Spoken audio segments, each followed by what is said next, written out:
ಸ್ವಲ್ಪ ಲೇಟ್ ಆಯಿತು ವಿಡಿಯೋ ಹಾಕೋಕ್ಕೆ. ಸ್ವಲ್ಪ ಬ್ಯುಸಿ ಇದ್ದಿದ್ದ ಕಾರಣಕ್ಕೆ ಲೇಟ್ ಆಗ್ತೈತೆ. ನನ್ನ ಮಗನ ಬರ್ತ್ಡೇ ಏಪ್ರಿಲ್ 4 ಇದ್ದಿತ್ತು.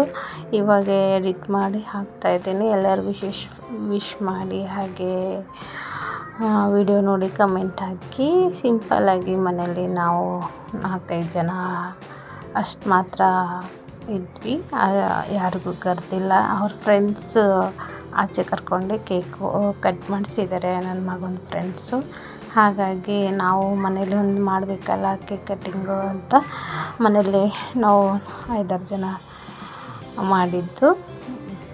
ಹಾಗೆ ನನ್ನ ಮಗಳದು ಒಂದು ಸ್ಕೂಲ್ ಕಡೆದು ಕೌಶನ್ ಗೈಡ್ಸ್ದು ಸ್ಕೂಲ್ ಕಡೆ ಹೋಗಿದ್ಲು. ಹಾಗಾಗಿ ಅವನಿಗೆ ಸ್ಪೆಷಲಾಗಿ ಅಡುಗೆ ಏನು ಕೇಳಿದ್ದು ಅಂದರೆ ಬೆಳಗ್ಗೆ ಪನ್ನೀರ್ ಚಪಾತಿ ಕೇಳಿದ್ದು ಅವನು, ಅದು ಮಾಡಿಕೊಟ್ಟಿದ್ದೆ. ಮತ್ತು ನೈಟ್ಗೆ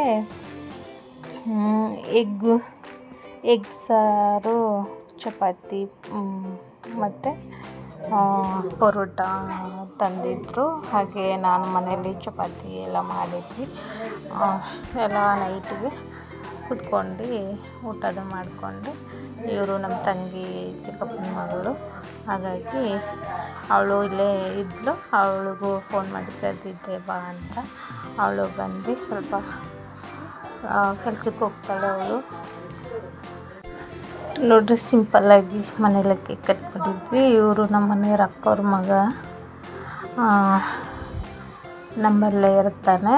ಅವನು ಈಗ 8 ವರ್ಷನೇ ಆಯಿತು ನಮ್ಮ ಮನೇಲಿ ಇಲ್ಲೇ ಇರ್ತಾನೆ. ಹಾಗೆ ನನ್ನ ಮಗಳು ಸ್ಕೂಲ್ ಕಡೆಯಿಂದ ಕೌಶನ್ ಗೈಡ್ಸ್ ಕಡೆದ್ದು ಕೋಚಿಂಗ್ ಹೋಗಿದ್ಲು.